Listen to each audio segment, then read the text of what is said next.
Kupermalukan kelakuan suamiku dan wanita simpanannya di depan keluarganya dan keluargaku.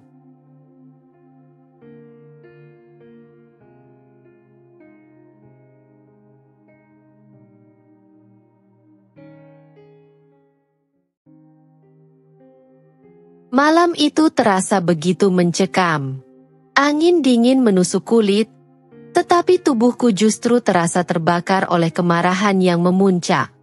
Di ruang tamu yang penuh sesak dengan anggota keluargaku dan keluarganya, aku berdiri dengan tangan gemetar, memegang selembar foto yang sudah lama kusimpan. Foto itu adalah bukti yang selama ini kupendam. Bukti dari kebusukan suamiku yang telah bermain api selama 7 tahun terakhir. Aku melirik ke arah suamiku, Adrian, yang duduk di sudut ruangan dengan wajah tegang. Di sebelahnya, wanita yang selama ini menjadi duri dalam rumah tanggaku, Ayu, terlihat pucat pasi. Tidak ada lagi senyum angkuh yang biasa dia tunjukkan saat berpapasan denganku di kantor Adrian. Kali ini, mereka berdua terpojok, dan aku adalah hakim yang siap menjatuhkan vonis. 5 tahun lalu, aku menemukan ini, kataku dengan suara bergetar, sambil mengangkat foto itu. Semua mata tertuju padaku. Di foto tersebut, Adrian dan Ayu tampak berpelukan di sebuah kafe yang letaknya cukup jauh dari tempat kami tinggal. Awalnya aku ingin mengabaikannya, berpikir itu hanya kesalahpahaman. Tapi nyatanya, kesalahpahaman itu berlanjut menjadi pengkhianatan yang berlangsung bertahun-tahun. Ibu mertuaku, yang sejak tadi diam, mulai menangis. Adrian, apa maksud semua ini? Apa benar yang dikatakan oleh Amira? Tanyanya dengan suara parau. Adrian tidak menjawab. Wajahnya terlihat seperti orang yang kehilangan akal. Ayu menunduk, menutupi wajahnya dengan tangan, seolah berharap dia bisa menghilang dari tempat itu. 7 tahun, Adrian. 7 tahun kamu mempermainkan aku. Kamu pikir aku tidak tahu? Aku menatapnya tajam, mencoba menahan air mata yang mulai menggenang.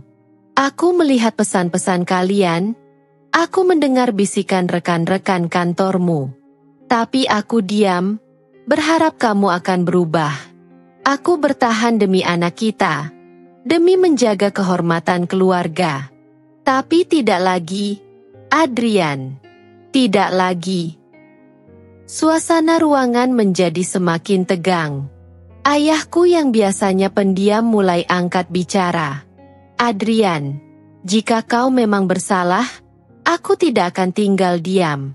Kami sekeluarga telah menerima dan mempercayaimu. Tapi ini penghinaan. Suaranya menggelegar, membuat Ayu tersentak. Maafkan aku. Adrian akhirnya membuka mulut. Suaranya terdengar lemah, hampir seperti bisikan. Aku hilaf. Aku tertawa sinis. Hilaf? Hilaf itu terjadi sekali, Adrian. Bukan 7 tahun berturut-turut. Jangan kau permainkan aku dengan kata-kata kosongmu. Ayu akhirnya angkat bicara. Amira, aku juga salah. Aku jatuh cinta pada Adrian. Aku tahu seharusnya aku tidak. Diam. Aku memotongnya dengan tegas. Kamu pikir aku butuh alasanmu?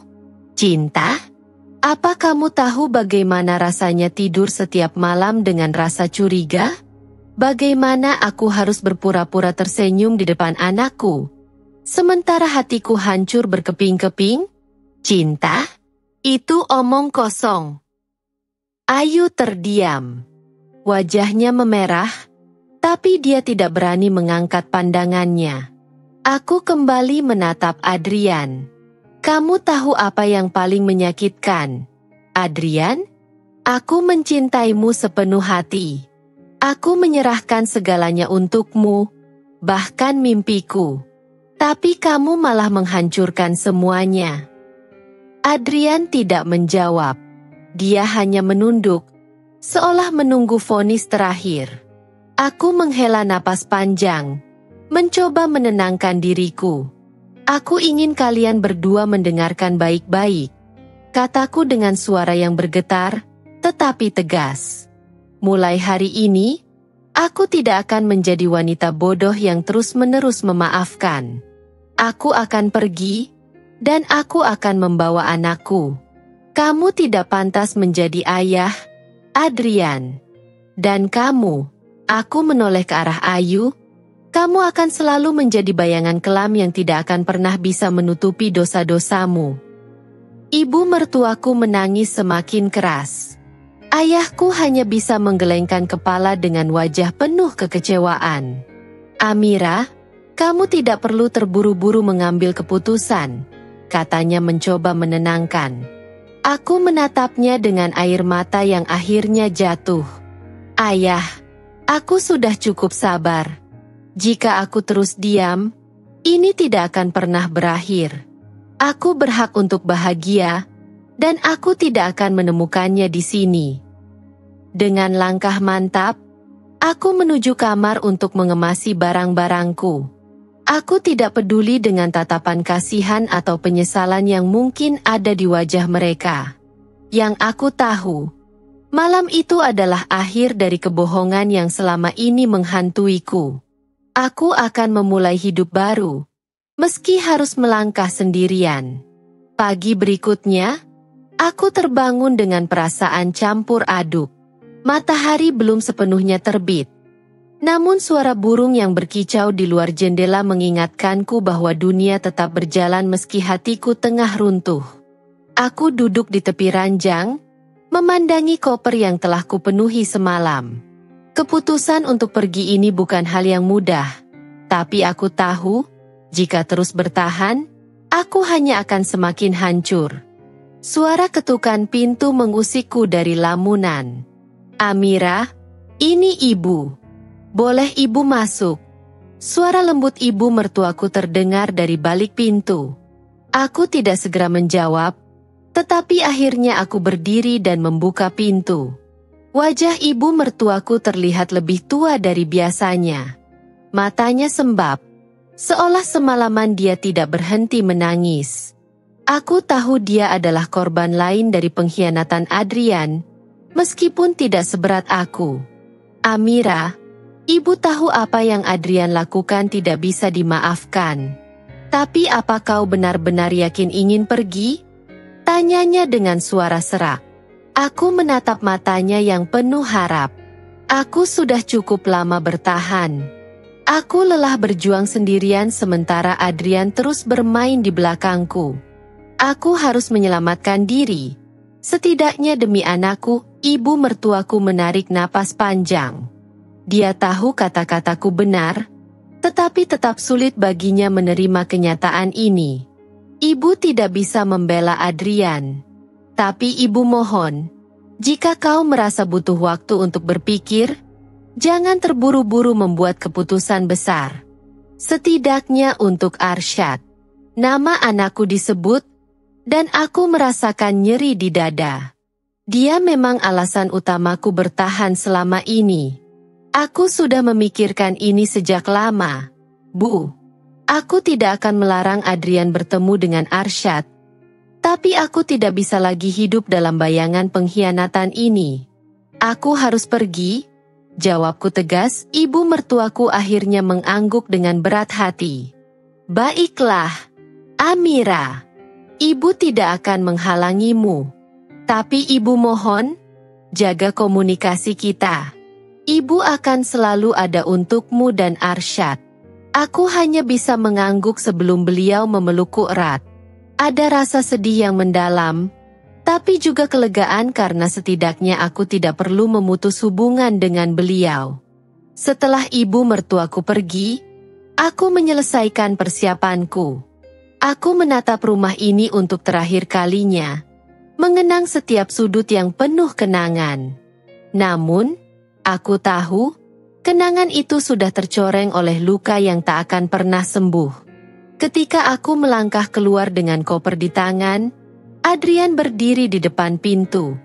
Wajahnya masih menyiratkan kelelahan dan penyesalan yang mendalam. Amira, tolong jangan pergi. Aku tahu aku salah, tapi aku akan berubah. Aku akan memperbaiki semuanya. Demi kamu, demi Arsyad, katanya dengan suara serak. Aku menatapnya dengan mata berkaca-kaca. Ada bagian dari diriku yang ingin mempercayainya, tapi terlalu banyak luka yang telah dia torehkan.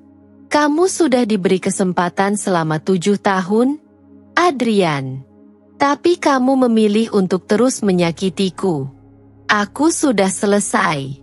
Ini bukan tentang balas dendam atau ingin menyakitimu. Aku hanya ingin menemukan kedamaian. Dia mencoba meraih tanganku, tapi aku mundur selangkah. Amira, aku mohon, jangan lakukan ini. Aku akan membuktikan bahwa aku bisa berubah. Aku menggeleng pelan. Kamu sudah kehilangan kesempatan itu, Adrian. Sekarang, aku harus memikirkan diriku sendiri dan masa depan anak kita. Aku berbalik, melangkah menuju mobil yang sudah menunggu. Dengan air mata yang mengalir deras, aku meninggalkan rumah itu. Perjalanan ini bukan akhir, melainkan awal dari kehidupan baru yang harus kujalani, meski penuh dengan tantangan dan rasa sakit. Hari-hari setelah kepergianku terasa seperti berjalan di atas pecahan kaca. Aku dan Arsyad tinggal di apartemen kecil yang jauh dari rumah lama kami. Meski ruangannya sempit, ada kedamaian yang mulai kurasakan. Setiap malam, aku menatap wajah Arsyad yang tertidur pulas, berjanji pada diriku sendiri bahwa aku akan memberikan kehidupan yang lebih baik untuknya. Adrian terus mencoba menghubungiku. Pesan-pesannya seringkali panjang dan penuh penyesalan. Namun, aku tidak menjawab satu pun. Aku butuh waktu untuk benar-benar memulihkan diri. Aku tahu, jika aku membuka celah sedikit saja, aku bisa terjebak kembali dalam lingkaran yang sama. Di tengah perjuangan ini, aku menemukan dukungan dari sahabatku, Dinda. Dia sering datang mengunjungi kami, membawa makanan atau hanya sekadar menemani. Amira, aku kagum sama kamu. Tidak semua wanita punya keberanian seperti kamu, katanya suatu malam saat kami duduk di balkon kecil apartemenku. Aku hanya tersenyum tipis. Aku tidak merasa berani, Din. Aku hanya tidak punya pilihan lain. Dinda menggeleng. Kamu punya pilihan, tapi kamu memilih jalan yang sulit karena kamu tahu itu yang terbaik untukmu dan Arsyad. Itu keberanian, Mira. Kata-katanya membuat hatiku sedikit hangat. Aku menyadari bahwa meski jalanku berat, aku tidak sendirian. Ada orang-orang yang peduli padaku dan mendukung keputusanku. Namun, hidup tidak pernah benar-benar tenang. Suatu hari, Adrian muncul di apartemenku tanpa pemberitahuan. Aku terkejut melihatnya berdiri di depan pintu dengan wajah penuh keputusasaan. Amira, aku mohon, izinkan aku berbicara. Hanya 5 menit saja, pintanya. Aku ragu sejenak, tapi akhirnya membiarkannya masuk. Arsyad sedang bermain di kamar. Jadi aku merasa ini adalah kesempatan untuk menyelesaikan semuanya tanpa melibatkan anakku. Aku tahu aku tidak pantas meminta apapun darimu. Adrian memulai dengan suara berat. Tapi aku mohon, berikan aku kesempatan untuk membuktikan bahwa aku benar-benar ingin berubah. Aku menatapnya dengan mata dingin. Adrian, kamu tahu berapa kali aku berharap kamu akan berubah? Berapa malam aku menangis berharap kamu kembali menjadi pria yang aku nikahi? Aku lelah berharap, dan sekarang aku hanya ingin hidupku tenang. Dia terdiam, jelas tidak tahu harus berkata apa. Aku melanjutkan, kamu tetap bisa bertemu dengan Arsyad. Dia berhak punya ayah, tapi itu saja. Jangan berharap lebih dariku. Adrian mengangguk pelan. Aku akan menerima apapun yang kamu putuskan. Tapi aku akan terus mencoba. Amira. Demi Arsyad. Demi kamu. Aku tidak menjawab, hanya mengalihkan pandanganku ke arah jendela. Adrian akhirnya pergi, meninggalkan rasa pahit yang sulit dihapus. Meski hatiku masih terluka, aku tahu satu hal. Aku harus tetap kuat, demi diriku sendiri dan anakku. Kehidupan baru yang kuimpikan masih jauh dari kata sempurna. Tetapi aku yakin, lambat laun, aku akan menemukan kebahagiaan yang sejati. Hari-hari berjalan lambat. Namun aku mencoba menata hidupku kembali. Aku mendaftarkan Arsyad ke sekolah terdekat dan mulai mencari pekerjaan yang bisa menopang kehidupan kami. Meski kesibukan itu membantu mengalihkan pikiranku, bayangan Adrian dan Ayu masih sesekali menghantui.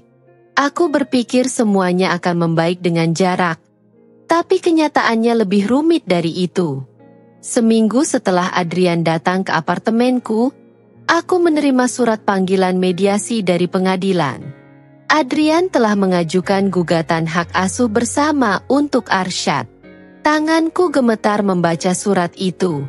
Ini seperti lemparan batu yang menghantam wajahku. Setelah semua yang dia lakukan, sekarang dia ingin merebut separuh waktu dengan anakku. Aku menghubungi Dinda segera. Din, Adrian menuntut hak asuh bersama, kataku dengan suara gemetar. Apa? Dia gila. Setelah semua yang terjadi, dia masih punya keberanian melakukan ini. Dinda terdengar geram. Aku tidak tahu apa yang dia pikirkan.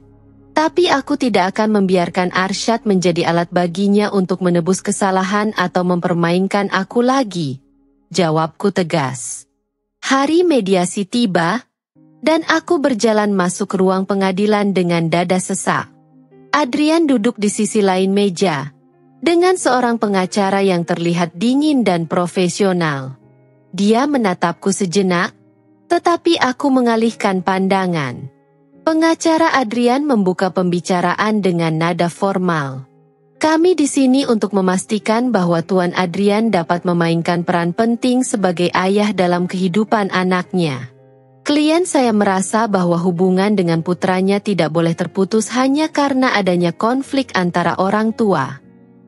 Aku menahan diri untuk tidak meledak. Aku menjawab dengan suara tegas, sebagai ibu, aku tidak pernah bermaksud memutus hubungan Arsyad dengan ayahnya. Tapi setelah apa yang Adrian lakukan, aku tidak yakin dia bisa menjadi figur ayah yang baik. Keputusan ini bukan soal hubungan pribadi. Amira, Adrian angkat bicara untuk pertama kalinya. Arsyad berhak mendapatkan kasih sayang dari kedua orang tuanya. Aku hanya ingin memperbaiki hubungan kami. Aku tertawa kecil, sinis. Setelah 7 tahun kau mengkhianati kepercayaan keluarga ini, sekarang kau berbicara soal memperbaiki hubungan? Jangan jadikan anak kita sebagai tameng, Adrian. Hakim menengahi, meminta kami untuk tetap tenang dan fokus pada kepentingan Arsyad. Namun, suasana tetap memanas. Adrian dan pengacaranya terus mencoba menggiring opini bahwa aku terlalu emosional untuk membuat keputusan yang objektif.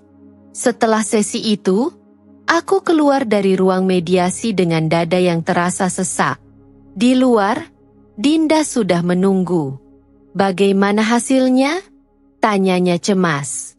Belum ada keputusan. Mereka mau mengatur pertemuan lanjutan. Jawabku dengan lelah. Aku tahu, ini baru awal dari pertarungan panjang. Adrian sepertinya tidak akan menyerah begitu saja. Dan aku harus bersiap menghadapi setiap serangan yang mungkin datang. Beberapa minggu kemudian, aku mulai merasakan tekanan dari berbagai sisi.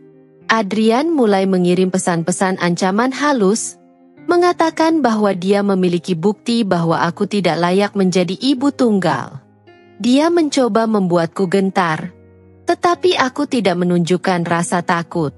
Puncaknya terjadi ketika suatu malam aku pulang dari tempat kerja dan menemukan apartemenku dalam keadaan berantakan. Barang-barangku berserakan, dan pintu lemari pakaian terbuka lebar. Tidak ada tanda-tanda pencurian, tetapi jelas seseorang telah masuk tanpa izin. Aku langsung menghubungi petugas keamanan apartemen dan melaporkan kejadian itu ke polisi. Dalam hati, aku yakin ini adalah peringatan dari Adrian. Dia berusaha menunjukkan bahwa dia punya kekuasaan dan bisa menyusup ke dalam kehidupanku kapan saja. Ketakutanku semakin menjadi ketika suatu hari Arsyad pulang dari sekolah dengan wajah cemas. "Ibu, tadi di sekolah ada pria yang bilang dia teman ayah. Katanya polos. Dia tanya-tanya tentang kita. Aku nggak kenal dia. Jadi aku nggak jawab apa-apa." Jantungku berdebar kencang. "Apa kamu ingat wajahnya, sayang?" Tanyaku sambil berusaha tetap tenang. Arsyad mengangguk. Dia tinggi, pakai jaket hitam. Aku mencoba menenangkan Arsyad, tetapi di dalam hatiku, aku tahu ini adalah langkah berikutnya dari Adrian untuk membuatku merasa tidak aman. Aku segera menghubungi pengacaraku dan menceritakan semua kejadian itu. "Kita harus mengambil tindakan sebelum dia melangkah lebih jauh," kataku tegas.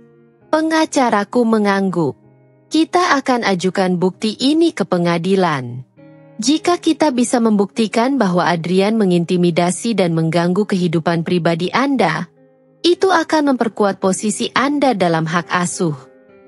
Konflik ini tidak hanya menguras emosiku, tetapi juga fisikku. Aku mulai merasa lelah, tetapi setiap kali melihat wajah Arsyad, aku menemukan kekuatan untuk terus berjuang. Pada suatu malam yang tenang, aku duduk di samping tempat tidur Arsyad sambil memandangi wajahnya yang damai dalam tidur. Aku berbisik pelan, "Ibu akan melindungimu, sayang. Tidak peduli seberapa sulit jalannya, Ibu akan pastikan kamu tumbuh dengan cinta yang tulus, jauh dari semua kebohongan dan luka." Namun, aku tahu, perang ini masih jauh dari selesai. Adrian tidak akan menyerah, dan aku harus bersiap menghadapi babak berikutnya. Malam itu aku terjaga hingga larut. Pikiran tentang Adrian dan ancaman-ancamannya terus menghantuiku.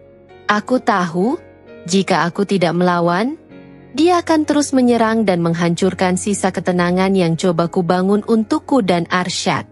Tapi, bagaimana caranya? Aku hanya seorang ibu tunggal tanpa kekuatan dan koneksi besar seperti dia. Namun, aku sadar bahwa aku tidak boleh menyerah. Beberapa hari kemudian, aku menerima telepon dari kepala sekolah Arsyad. "Ibu Amira, kami perlu berbicara. Ada seseorang yang mencoba mendekati Arsyad lagi di sekolah. Pria itu mengaku sebagai kerabat, tapi kami sudah melarangnya masuk." Aku menggenggam ponsel erat, berusaha menahan getaran di suaraku. "Terima kasih telah melindungi anak saya. Saya akan pastikan ini tidak terulang," jawabku. Setelah menutup telepon, aku merasakan kemarahan membuncah. Adrian benar-benar melampaui batas. Dengan emosi yang berkecamuk, aku meneleponnya. Untuk pertama kalinya setelah berbulan-bulan aku mengabaikannya, dia menjawab panggilanku dengan nada santai. "Akhirnya kamu menelepon. Aku tahu kamu akan datang padaku," ucapnya dengan nada penuh kemenangan. "Apa yang kamu lakukan, Adrian? Mengganggu Arsyad di sekolah? Apa kamu pikir ini akan membuatku menyerah?" Suaraku terdengar tegas meski hatiku bergetar. Dia tertawa kecil. "Aku hanya ingin memastikan anakku baik-baik saja. Kamu yang membuat ini rumit, Amira. Kalau kamu mau berdamai, semua ini tidak perlu terjadi." "Berdamai?" Aku nyaris tertawa mendengar kata itu. Setelah 7 tahun kau menghancurkan rumah tangga kita. Sekarang kau menginginkan perdamaian? Kau bahkan berani menggunakan anak kita untuk mengancamku. Kau bukan ayah, Adrian. Kau monster. Terdengar keheningan sejenak di ujung telepon. Namun, suaranya berubah dingin saat menjawab, "Kalau kau terus melawanku, kau akan menyesal." Ini bukan ancaman, Amira. Ini peringatan. Aku menutup telepon dengan tangan gemetar. Namun, di balik ketakutanku, ada tekad yang semakin menguat. Aku tahu, aku harus mengambil langkah yang lebih berani untuk melindungi diriku dan Arsyad. Beberapa minggu kemudian, mediasi kedua dijadwalkan. Kali ini aku datang dengan membawa bukti-bukti. Aku telah merekam semua pesan dan panggilan Adrian yang bernada mengancam, serta melampirkan laporan dari kepala sekolah Arsyad tentang insiden pria misterius itu. Pengacaraku meyakinkan bahwa ini akan menjadi titik balik. Namun, Adrian datang dengan strategi baru. Dia membawa Ayu, wanita yang selama ini menjadi sumber kehancuran pernikahan kami. Ayu duduk di sebelah Adrian dengan raut wajah penuh percaya diri, seolah dia tidak merasa bersalah sama sekali. Ketika sesi dimulai, pengacara Adrian memutarbalikkan fakta, mengklaim bahwa aku adalah ibu yang overprotektif dan tidak membiarkan Arsyad memiliki hubungan sehat dengan ayahnya. Tuan Adrian hanya ingin menjalankan tanggung jawabnya sebagai ayah. Namun Ibu Amira terus mempersulitnya dengan berbagai tuduhan yang tidak berdasar, katanya dengan nada dingin. Aku mencengkeram tangan di bawah meja, berusaha menahan diri untuk tidak meledak. Namun, ketika Adrian mulai berbicara, emosiku sulit dikendalikan. Aku hanya ingin memberikan kehidupan yang lebih baik untuk anakku. Amira terlalu sibuk dengan pekerjaannya dan tidak cukup memberikan perhatian pada Arsyad. Ucapnya dengan nada sok bijak. Cukup. Aku berdiri, tidak bisa lagi menahan amarah. Jangan berani-beraninya kau bicara soal perhatian, Adrian. Selama 7 tahun aku yang membesarkan Arsyad sendirian. Sementara kau sibuk dengan wanita ini, aku menunjuk Ayu, yang tampak terkejut namun tetap berusaha tenang. Hakim mengetuk palu, meminta ketenangan di ruang sidang.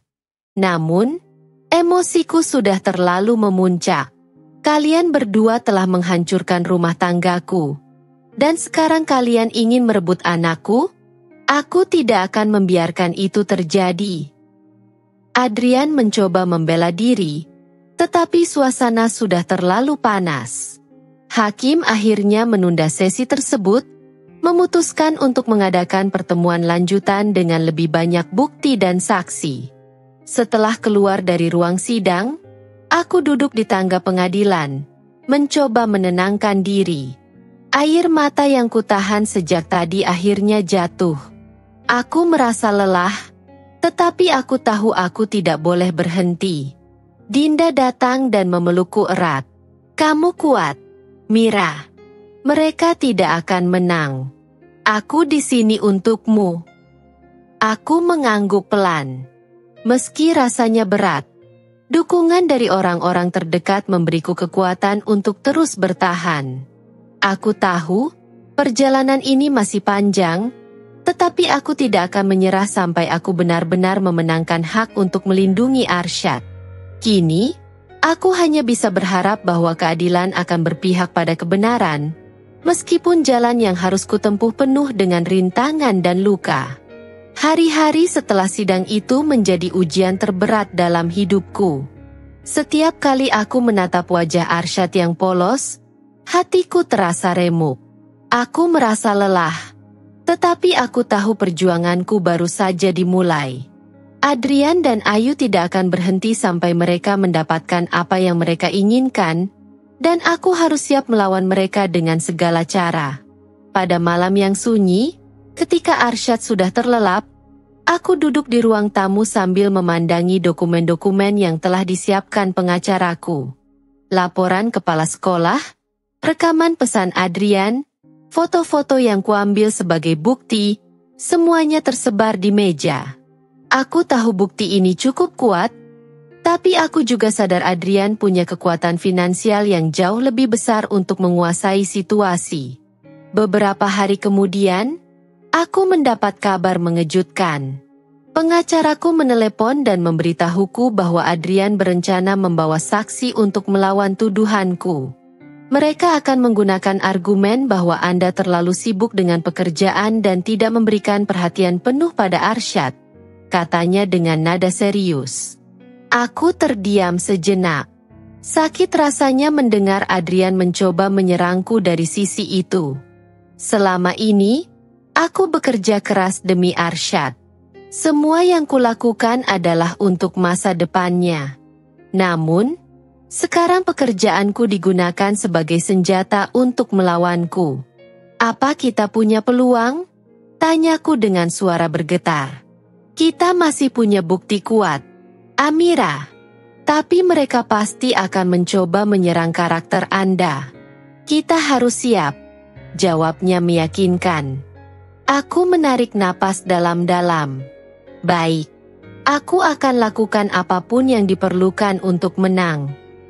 Sidang berikutnya tiba dengan suasana yang lebih tegang. Adrian dan Ayu datang dengan percaya diri, membawa seorang wanita parubaya yang ternyata adalah saksi mereka. Seorang pengasuh lama yang pernah kujadikan pengganti sementara untuk menjaga Arsyad saat aku sibuk bekerja. Pengacara Adrian mulai menginterogasi saksi itu. Apakah Anda pernah melihat Ibu Amira menunjukkan tanda-tanda lalai dalam mengasuh anaknya? Wanita itu menjawab dengan nada hati-hati, seolah sudah dilatih sebelumnya. Bukan lalai, tapi Ibu Amira sering terlihat kelelahan dan stres. Kadang-kadang dia pulang larut malam, dan Arsyad sering ditinggal sendirian bersama saya. Aku mencengkeram tangan erat di bawah meja. Rasanya ingin aku memotong kesaksian itu, tetapi pengacaraku menahanku dengan tatapan tenang. Setelah kesaksian itu selesai, giliran pengacaraku bertanya, "Apa Anda melihat Ibu Amira pernah melupakan kebutuhan Arsyad? Apakah dia pernah menunjukkan sikap tidak peduli atau kasar?" Wanita itu terdiam sejenak, lalu menggeleng. Tidak. Dia selalu memastikan semua kebutuhan Arsyad terpenuhi. Bahkan ketika dia sibuk, dia selalu memeriksa keadaan Arsyad melalui telepon. Terima kasih. Jadi, Anda setuju bahwa Ibu Amira adalah ibu yang peduli, meskipun memiliki tanggung jawab pekerjaan yang berat?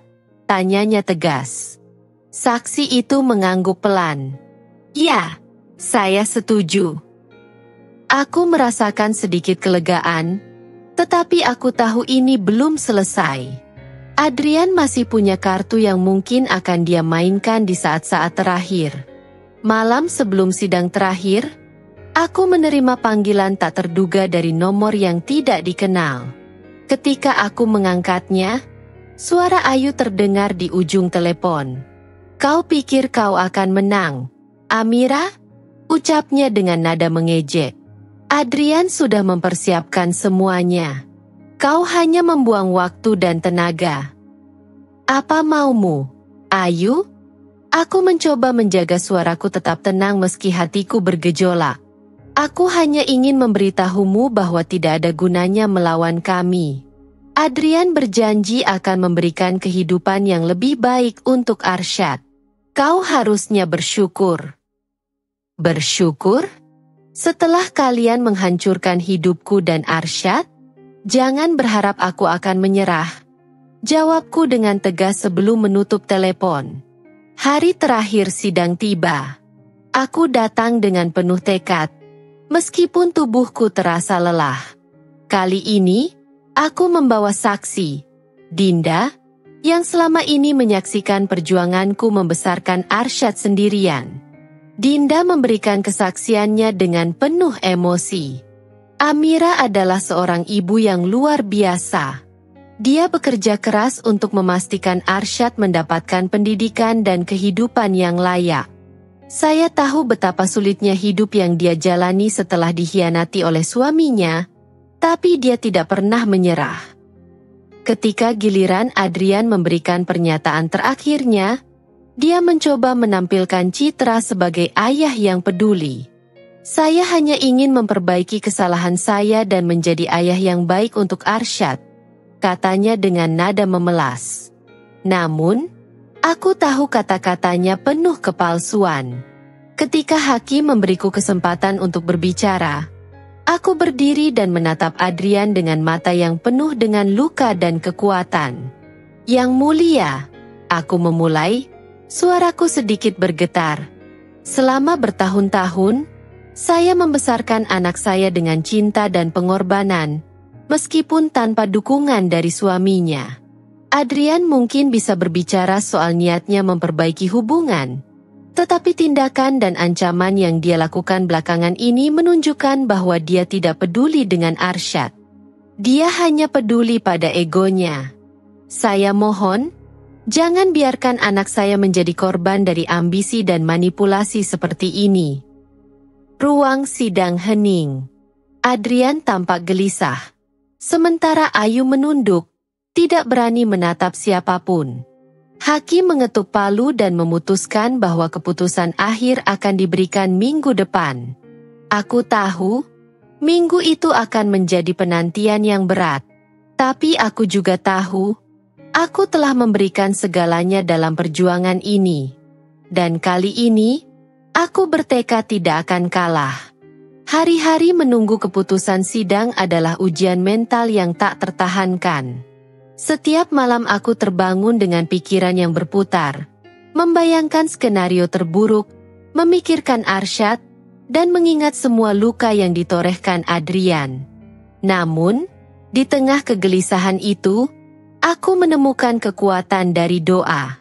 Aku memohon pada Tuhan agar keadilan berpihak padaku, agar anakku tidak terpisah dariku.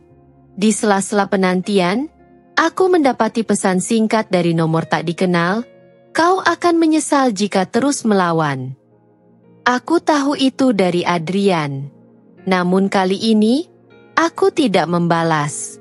Aku sadar, reaksi hanya akan memberinya kepuasan. Seminggu berlalu, dan akhirnya hari keputusan tiba. Aku memasuki ruang sidang dengan langkah mantap, meskipun hatiku berdebar. Arsyad tidak kubawa. Aku ingin dia tetap terlindungi dari drama ini. Adrian dan Ayu sudah duduk di kursinya. Keduanya tampak percaya diri. Aku menatap mereka sejenak, lalu mengalihkan pandanganku ke arah hakim. Sidang dibuka dengan suasana formal. Hakim mulai membaca rangkuman bukti dan kesaksian dari kedua belah pihak. Setiap kata yang keluar dari mulutnya terasa seperti jarum yang menusuk hatiku. Aku menggenggam erat tangan di pangkuanku, menahan diri agar tetap tenang. Setelah mempertimbangkan bukti-bukti dan mendengarkan kesaksian dari kedua belah pihak, pengadilan memutuskan. Hakim berhenti sejenak, menatap kami satu persatu. Napasku tertahan. Bahwa hak asuh anak jatuh kepada ibu kandung, Amira Lestari. Aku menutup mulut, air mata langsung mengalir. Perasaan lega yang luar biasa menguasai diriku. Akhirnya, perjuanganku selama ini tidak sia-sia. Aku berhasil melindungi Arsyad. Namun, Adrian bangkit dari kursinya dengan wajah memerah. Yang mulia, ini tidak adil. Saya ayah kandungnya, dan saya punya hak untuk mendidik anak saya. Suaranya menggema di ruang sidang. Hakim menatapnya tajam. Keputusan ini sudah final, Tuan Adrian. Anda masih memiliki hak kunjungan sesuai jadwal yang telah ditentukan, tetapi hak asuh utama tetap pada Ibu Amira. Adrian menggeram pelan, lalu berjalan keluar ruang sidang dengan langkah kasar, diikuti Ayu yang tampak panik. Aku menghela napas panjang, merasa beban berat perlahan mulai terangkat. Setelah sidang berakhir, Dinda mendekat dan memelukku erat. "Kamu menang, Mira. Kamu berhasil melindungi Arsyad." Aku mengangguk sambil tersenyum, meski air mata masih mengalir. Namun, aku tahu ini bukan akhir dari segalanya. Adrian tidak akan diam begitu saja, dan aku harus tetap waspada. Seperti yang kuduga, Adrian mencoba segala cara untuk mengganggu kehidupanku setelah keputusan sidang. Dia mengirim pesan-pesan ancaman, bahkan beberapa kali datang ke rumahku di malam hari, menggedor pintu dengan keras. Aku sudah melaporkan kejadian itu ke polisi, tapi dia selalu berhasil menghilang sebelum petugas datang. Pada suatu malam, saat aku sedang menidurkan Arsyad, terdengar suara kaca pecah dari ruang tamu. Aku terlonjak, segera berlari ke sana dan menemukan jendela depan rumahku hancur, dengan batu besar tergeletak di lantai. Di batu itu, terdapat kertas kecil yang diikat dengan karet. Pesan di kertas itu berbunyi, "Ini baru permulaan. Kau akan membayar semuanya." Tanganku gemetar saat membacanya. Aku segera menelepon polisi, tapi seperti biasa, tidak ada jejak Adrian yang bisa ditemukan. Keesokan paginya, aku memutuskan untuk memperketat keamanan rumah. Aku memasang kamera pengawas dan mengganti semua kunci. Aku juga meminta bantuan seorang teman untuk menjaga Arsyad sementara aku bekerja. Aku tidak akan membiarkan Adrian menyentuh kehidupanku lagi.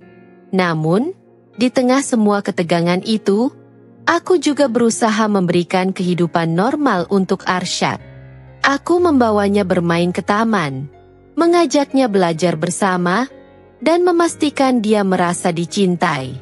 Setiap senyum dan tawa Arsyad menjadi sumber kekuatanku untuk terus maju. Satu malam, saat aku sedang bekerja di ruang tamu, aku mendapat telepon dari nomor yang tidak dikenal. Aku ragu untuk mengangkatnya, tetapi akhirnya kuputuskan untuk menjawab. "Amira." Suara Adrian terdengar di ujung telepon, kali ini lebih tenang daripada sebelumnya. "Aku ingin bicara baik-baik." "Apa lagi yang kau inginkan, Adrian?" tanyaku dengan nada tegas. "Aku ingin kita menyelesaikan ini tanpa perlu ada konflik lagi. Aku tahu aku salah, tapi aku hanya ingin menjadi bagian dari hidup Arsyad. Itu saja," katanya dengan nada yang hampir memohon. Aku terdiam sejenak, berusaha memahami maksud di balik kata-katanya. "Kau punya hak kunjungan, Adrian. Aku tidak pernah melarangmu untuk melihat Arsyad. Tapi aku tidak akan membiarkanmu mengacaukan hidupnya lagi." "Aku berjanji tidak akan mengganggu," jawabnya cepat. "Aku hanya ingin kesempatan untuk menjadi ayah yang lebih baik." "Aku sudah mendengar janji-janji seperti itu sebelumnya," jawabku dingin. "Jika kau benar-benar peduli pada Arsyad, tunjukkan dengan tindakan, bukan kata-kata." Aku menutup telepon tanpa menunggu jawaban darinya. Meski aku ingin percaya bahwa dia benar-benar ingin berubah, luka yang ditorehkannya selama ini terlalu dalam untuk disembuhkan dengan kata-kata. Hari-hari berikutnya berjalan dengan lebih tenang, meskipun aku tetap waspada. Adrian tampaknya mulai menurunkan intensitas ancamannya, tetapi aku tidak lengah. Aku tahu dia bisa kembali kapan saja dengan rencana baru. Namun, satu hal yang pasti, aku tidak akan membiarkan siapapun, bahkan Adrian, mengganggu kedamaian yang sudah mulai kubangun bersama Arsyad. Perjuangan ini mungkin belum berakhir, tetapi aku siap menghadapi apapun yang akan datang. Aku adalah seorang ibu, dan aku akan melakukan segalanya demi melindungi anakku.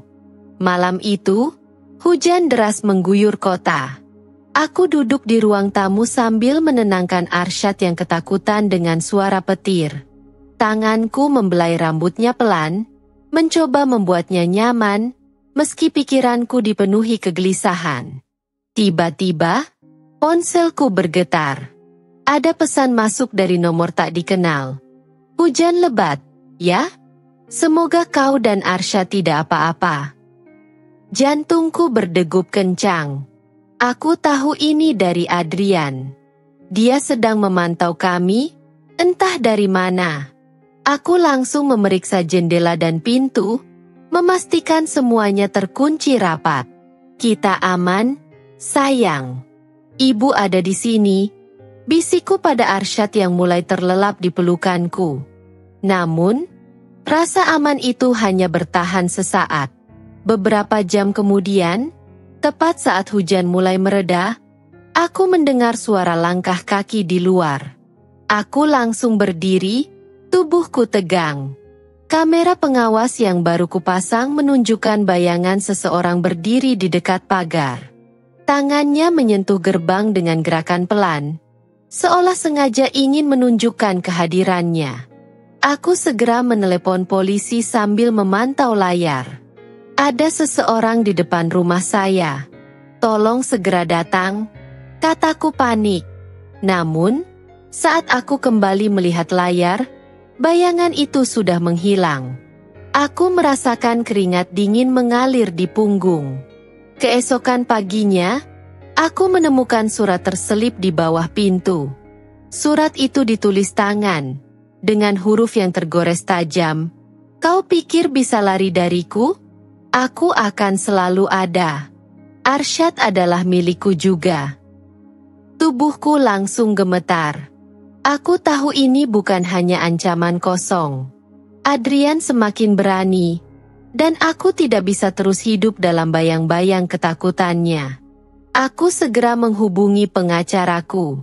Kita harus mengambil tindakan lebih serius.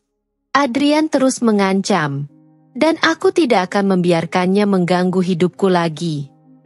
Pengacaraku menyarankan untuk meminta perintah penahanan kepada pengadilan. Kita punya cukup bukti dari pesan dan ancaman yang dia kirimkan, katanya dengan nada tegas. Aku setuju. Ini harus segera dihentikan. Beberapa hari kemudian, aku mendapatkan surat keputusan dari pengadilan. Perintah penahanan resmi dikeluarkan, melarang Adrian mendekati aku dan Arsyad dalam jarak tertentu. Aku merasa sedikit lega, meskipun di sudut hati, aku tahu ini mungkin belum cukup menghentikannya. Dan benar saja. Malam berikutnya telepon rumahku berdering tanpa henti.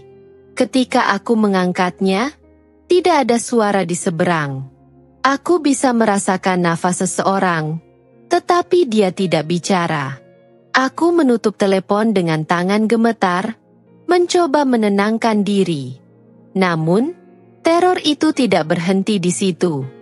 Keesokan harinya, saat aku mengantar Arsyad ke sekolah, aku merasa ada mobil yang terus mengikuti kami.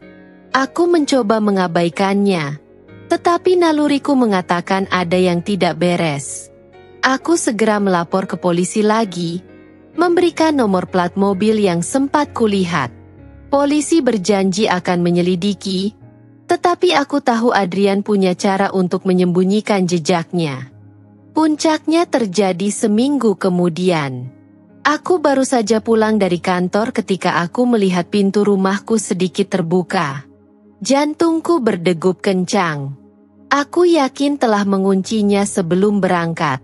Aku memutuskan untuk tidak masuk dulu. Sebaliknya, aku menelepon polisi dan menunggu mereka tiba. Dalam waktu 10 menit, mereka datang dan memeriksa rumahku.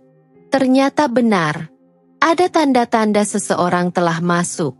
Beberapa barang berharga di ruang tamu hilang, tetapi yang paling mengejutkan adalah foto keluarga yang biasa tergantung di dinding kini tergeletak di lantai, dengan kaca bingkainya pecah. Aku merasakan amarah membuncah. Ini sudah keterlaluan. Adrian tidak hanya mencoba mengintimidasiku, dia juga berusaha menghancurkan ketenangan hidupku. Polisi menemukan jejak sepatu yang mengarah ke jendela belakang. Kami akan meningkatkan patroli di sekitar rumah Anda, Bu Amira.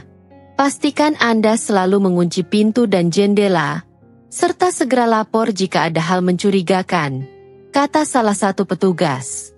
Aku mengangguk, meski hatiku masih diliputi ketakutan.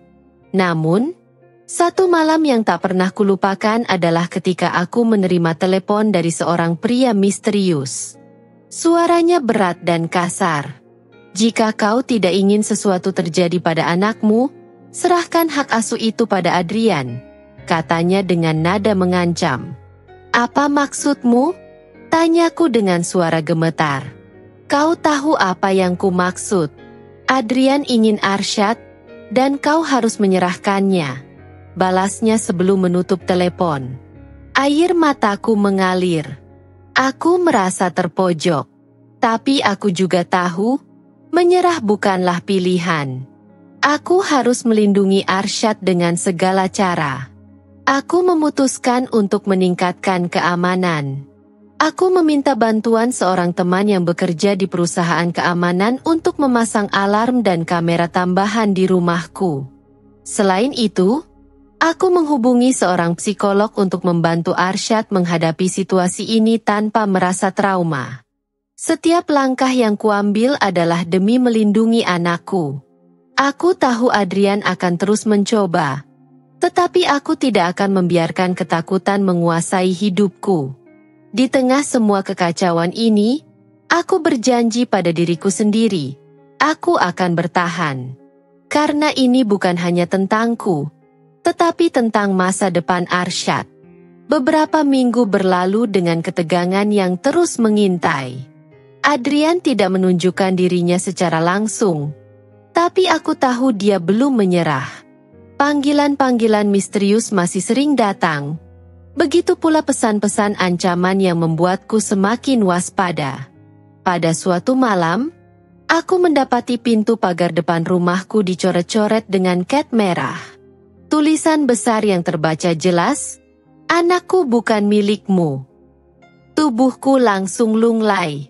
Arsyad, yang kebetulan melihatnya, bertanya dengan polos, "Ibu, siapa yang menulis itu? Apa mereka marah pada kita?" Aku menahan tangis sambil memeluk Arsyad erat. "Tidak, sayang. Tidak ada yang bisa memisahkan kita. Ibu janji." Kejadian ini semakin mempertebal tekadku. Aku harus mengakhiri teror ini. Aku kembali menghubungi polisi dan meminta perlindungan ekstra. Petugas yang datang mencatat laporan dan menyarankan agar aku mempertimbangkan pindah sementara ke tempat yang lebih aman. Bu Amira, dengan situasi seperti ini, sebaiknya Anda dan anak Anda tinggal di tempat yang sulit ditemukan, ujar salah satu petugas. Namun, aku menolak. Ini adalah rumahku, dan aku tidak akan membiarkan Adrian menang dengan membuatku lari. Aku memutuskan untuk bertahan. Malam berikutnya, sebuah kejadian mengerikan terjadi. Saat tengah malam, aku terbangun oleh suara alarm keamanan yang berbunyi nyaring. Aku langsung berlari ke ruang tamu dan melihat melalui layar kamera pengawas. Ada seseorang yang mencoba memanjat pagar belakang rumahku. Sosok itu mengenakan hoodie gelap, tapi gerak-geriknya sangat mencurigakan.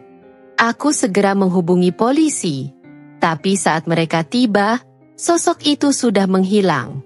Polisi hanya menemukan bekas jejak kaki di tanah basah, tapi tak ada petunjuk lain yang bisa mengarah pada pelaku. Kami akan menyelidiki lebih lanjut, Bu Amira. Tapi sebaiknya Anda tetap waspada, ujar salah satu petugas.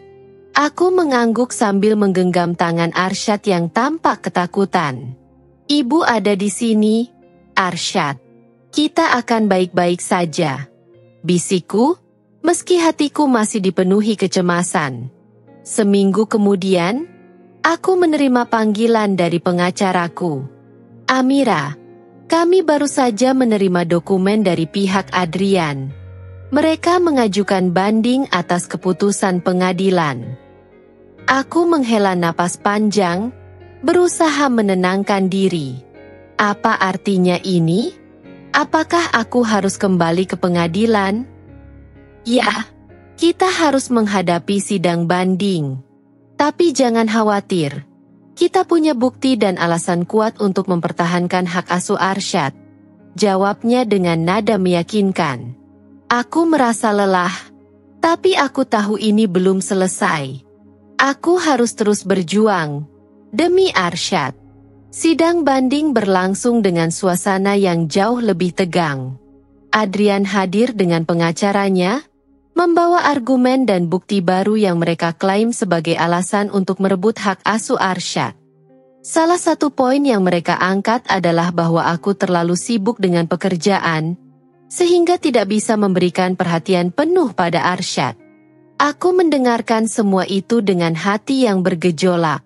Ketika tiba giliran pengacaraku untuk berbicara, dia dengan tegas membantah setiap tuduhan, menunjukkan bukti bahwa aku selalu mengutamakan kebutuhan Arsyad, meski harus bekerja keras. Yang mulia, klien saya adalah seorang ibu yang telah berjuang keras untuk memberikan kehidupan yang layak bagi anaknya. Sementara Tuan Adrian, selama ini justru lebih banyak memberikan tekanan dan ancaman kepada klien saya, yang membahayakan kesejahteraan anak tersebut, kata pengacaraku dengan nada tegas. Hakim mendengarkan dengan saksama, mencatat setiap poin yang disampaikan. Aku hanya bisa berdoa dalam hati, berharap keadilan tetap berpihak padaku. Setelah sidang banding berakhir, aku kembali ke rumah dengan perasaan campur aduk. Aku tahu keputusan tidak akan keluar dalam waktu dekat, dan selama itu, aku harus terus berjaga-jaga. Namun, situasi semakin memanas ketika Adrian mencoba mendekati Arsyad secara diam-diam. Suatu hari, saat aku menjemput Arsyad dari sekolah, gurunya memberitahuku bahwa ada seorang pria yang mengaku sebagai ayahnya dan mencoba berbicara dengannya di gerbang sekolah. Ibu Amira, kami tidak mengizinkan pria itu masuk, tapi dia terlihat sangat memaksa, kata guru tersebut dengan nada khawatir. Aku langsung merasakan amarah dan ketakutan yang bercampur aduk. Adrian benar-benar melewati batas. Aku segera mengajukan permohonan perlindungan khusus untuk Arsyad ke pengadilan. Di tengah semua kekacauan ini, aku berusaha menjaga Arsyad agar tetap merasa aman dan dicintai. Aku memberinya perhatian lebih, memastikan dia tidak merasa tertekan dengan situasi yang kami hadapi. Aku akan selalu melindungimu, Arsyad. Tidak ada yang bisa memisahkan kita, kataku sambil memeluknya erat. Dia mengangguk kecil dan membalas pelukanku. Aku percaya sama ibu. Kata-kata itu memberikan kekuatan baru dalam diriku. Aku tahu, meski perjalanan ini berat, aku harus terus berjuang. Adrian mungkin tidak akan berhenti, tapi aku juga tidak akan menyerah. Aku adalah seorang ibu, dan tidak ada yang lebih kuat dari cinta seorang ibu untuk anaknya. Aku bersiap menghadapi apapun yang akan terjadi selanjutnya. Aku tahu badai ini belum selesai, tapi aku siap berdiri teguh, melindungi Arsyad dengan segala yang aku miliki. Beberapa hari setelah kejadian di sekolah, aku memutuskan untuk bicara langsung dengan kepala sekolah dan seluruh staf pengajar. Aku menjelaskan situasi yang sedang kuhadapi, memohon agar mereka lebih waspada. Adrian tidak akan berhenti. Dia akan terus mencoba mendekati Arsyad, kataku dengan suara bergetar. Kepala sekolah mengangguk penuh pengertian. Kami akan tingkatkan keamanan di sekolah, Bu Amira. Anda tenang saja. Tidak akan ada yang bisa mengambil Arsyad tanpa izin Anda. Meski mendapat jaminan itu, hatiku tetap gelisah. Aku tahu Adrian, dan aku tahu dia tidak akan berhenti sampai mendapatkan apa yang dia inginkan. Malam harinya, saat aku sedang menidurkan Arsyad, aku mendengar suara ketukan di pintu depan. Detak jantungku langsung berdegup kencang. Siapa yang datang selarut ini? Dengan langkah hati-hati, aku mengintip dari jendela. Kulihat seorang pria berdiri di depan pintu. Wajahnya tidak terlihat jelas karena gelap. Aku hampir tak bisa bernapas saat mengenali sosok itu, Adrian. Aku segera mengunci pintu rapat-rapat dan menyalakan alarm keamanan. Kutahan napas sambil menggendong Arsyad yang terlelap ke kamar lain, menjauh dari pintu depan. "Amira, aku hanya ingin bicara," teriak Adrian dari luar. Suaranya terdengar penuh kemarahan. Aku tidak menjawab. Sebaliknya, aku menghubungi polisi dan memberitahukan situasinya. Aku tahu aku harus tetap tenang, meskipun tubuhku gemetar hebat. Tak lama, suara sirene polisi terdengar mendekat. Adrian langsung melarikan diri, meninggalkan bayangan gelap yang menempel di pikiranku. Keesokan harinya, aku mendapatkan surat peringatan dari pengadilan yang dikirimkan oleh pengacaraku. Perintah penahanan Adrian diperkuat, dan pihak kepolisian menjanjikan patroli rutin di sekitar rumahku. Namun, teror tidak berhenti. Adrian mulai menyebarkan rumor keji tentangku di lingkungan sekitar. Dia mengatakan bahwa aku ibu yang tidak bertanggung jawab, bahkan menuduhku melakukan hal-hal yang sama sekali tidak pernah kulakukan. Beberapa tetangga mulai memandangku dengan tatapan curiga. Aku mendengar bisik-bisik mereka saat aku melewati jalan kompleks. Kasihan anaknya. Bagaimana masa depan Arsyad kalau ibunya seperti itu? Aku mencoba mengabaikannya, tetapi dalam hatiku, aku merasa sakit. Aku telah memberikan seluruh hidupku untuk melindungi Arsyad. Namun kini aku dipermalukan di lingkungan tempatku tinggal. Puncaknya terjadi ketika Adrian berhasil mengakses salah satu grup WhatsApp keluarga besar kami. Di sana, dia mengirimkan pesan panjang berisi tuduhan bahwa aku telah menjauhkan Arsyad darinya, bahwa aku memanipulasi keadaan agar terlihat sebagai korban. Pesan itu memicu kehebohan. Beberapa anggota keluargaku menghubungiku, menuntut penjelasan. "Amira, apa yang sebenarnya terjadi? Apakah benar semua yang dikatakan Adrian?" Tanya salah satu tanteku dengan nada penuh kecurigaan. Aku merasa hatiku hancur. Adrian tidak hanya mengancam keselamatanku, tapi juga berusaha menghancurkan nama baikku di depan keluargaku sendiri. Aku tahu, aku harus segera mengambil langkah drastis untuk mengakhiri semua ini. Dengan tekad yang membara, aku memutuskan untuk menghadapi Adrian secara langsung, tapi di tempat yang aman dan di bawah pengawasan hukum. Aku meminta pengacaraku untuk mengatur pertemuan di kantor polisi. Hari itu, aku duduk di ruangan kecil dengan pengacara dan petugas polisi di sisiku. Tak lama kemudian, Adrian masuk dengan wajah penuh amarah. "Apa lagi yang kau inginkan dariku, Amira? Bukankah kau sudah mengambil segalanya?" Aku menatapnya tajam, menahan setiap emosi yang ingin meledak. "Adrian, aku hanya ingin kau berhenti. Berhenti mengancam, berhenti mengganggu, dan berhenti mencoba merebut Arsyad dariku." Dia tertawa sinis. "Kau pikir aku akan menyerah begitu saja? Dia anakku juga. Kau tidak punya hak untuk memutuskan semuanya sendiri. Anakmu? Kau bahkan tidak pernah peduli padanya. Selama 7 tahun kita menikah, kau lebih banyak menghabiskan waktu dengan wanita lain dibandingkan dengan keluargamu." Aku akhirnya meledak. Kata-kataku meluncur tanpa bisa dihentikan. Adrian terdiam sejenak, tapi kemudian mendekatkan diri ke arahku. "Aku akan terus berjuang. Amira, kau tidak akan pernah menang." Sebelum suasana semakin memanas, petugas polisi memisahkan kami dan mengakhiri pertemuan itu. Aku keluar dari ruangan dengan perasaan campur aduk. antara takut, marah, dan lelah. Setelah kejadian itu, aku memutuskan untuk fokus pada kehidupanku dan Arsyad. Aku mulai memperbaiki hubungan dengan keluargaku, menceritakan secara jujur apa yang terjadi. Perlahan, mereka mulai memahami situasiku dan mendukungku sepenuhnya.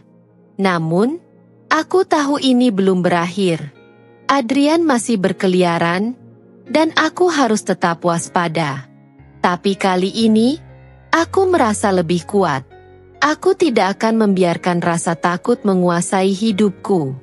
Aku akan terus berdiri, melindungi Arsyad dan diriku sendiri, hingga akhirnya aku bisa benar-benar bebas dari bayangan Adrian. Aku bersumpah, apapun yang terjadi, aku akan menang dalam pertarungan ini. Tidak ada yang bisa menghancurkan keteguhanku sebagai seorang ibu.